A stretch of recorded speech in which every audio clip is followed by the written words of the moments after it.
Parfois, les pensées peuvent devenir vraiment, vraiment lourdes, comme un poids écrasant, presque insupportable. Aujourd'hui, on va prendre le temps de parler de ce sujet qui est délicat mais tellement important. Mais avant toute chose, un avertissement, c'est vraiment important. On va parler de pensée suicidaire. Si quelqu'un, en ce moment même, est en danger immédiat, la priorité absolue, c'est d'appeler les secours. Tout de suite. Pour le Cameroun, voici les numéros à connaître. Pour une urgence médicale, c'est le SAMU au 119. Et pour toute autre urgence, les pompiers au 118. Ces numéros sont là pour ça, ils sont là pour aider. Il ne faut jamais hésiter à s'en servir. Alors, entrons dans le vif du sujet. Quand les pensées pèsent lourd, il faut savoir une chose. Ce qui est ressenti est légitime. Ce n'est jamais une faiblesse, ni une honte. C'est simplement un signal. Un signal qu'on a besoin de soutien. Et s'il y a bien une chose à retenir, c'est celle-ci. Personne n'est seul face à ça. Vraiment. Ces idées noires peuvent nous faire croire qu'on est complètement isolé. Mais la vérité, c'est que beaucoup de gens traversent des épreuves similaires. Maintenant, une étape cruciale. Comment reconnaître les signes d'alerte? Parce que savoir les identifier, que ce soit pour soi-même ou pour quelqu'un qu'on aime, c'est ce qui permet d'agir avant qu'il ne soit trop tard. Mais au fait, de quoi parle-t-on exactement? Les pensées suicidaires, ce sont des idées qui reviennent sur la mort ou sur le fait de vouloir arrêter de vivre. Peu importe si ça ne dure qu'un instant ou si c'est plus persistant, c'est quelque chose qu'il faut toujours prendre au sérieux. Alors, concrètement, quels sont les signaux? Eh bien, ça peut être un retrait social, quand la personne s'isole de plus en plus, des changements dans le sommeil ou l'appétit aussi. Parfois, c'est une colère ou une irritabilité qui n'est pas habituelle, ou alors le fait de parler de la mort, de mourir. Un autre signe très fort, c'est quand quelqu'un commence à donner ses affaires personnelles. Bref, une perte d'intérêt général. Tous ces comportements doivent nous alerter.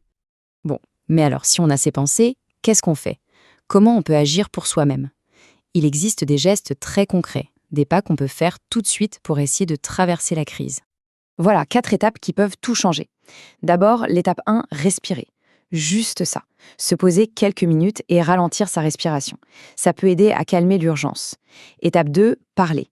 En parler à quelqu'un de confiance. Sortir les mots, ça allège déjà un peu le poids.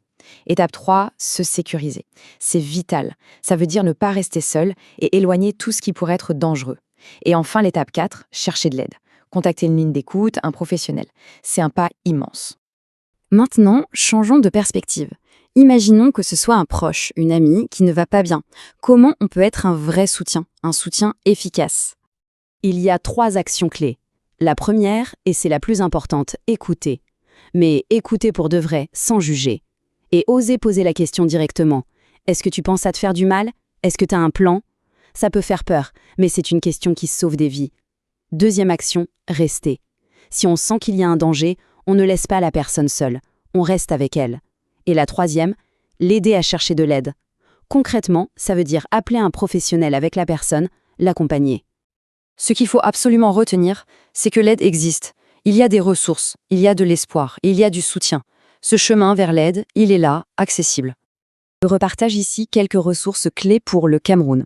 Donc les urgences, le SAMU au 119 et les pompiers au 118. Et pour trouver une orientation en santé mentale, il y a santémentale.cm. C'est vraiment une bonne idée de garder ces contacts quelque part, de les partager autour de soi. On ne sait jamais quand ça peut être utile. Et pour finir, il ne faut jamais oublier ceci. Ces pensées, aussi sombres et puissantes qu'elles puissent paraître, elles peuvent changer. Avec le bon soutien, on peut traverser cette épreuve. C'est un chemin, bien sûr, mais c'est un chemin possible. On termine sur cette question, toute simple. Et si le premier pas, le plus difficile, mais aussi le plus courageux, c'était tout simplement de parler, de briser le silence? Y réfléchir, c'est déjà commencer à avancer.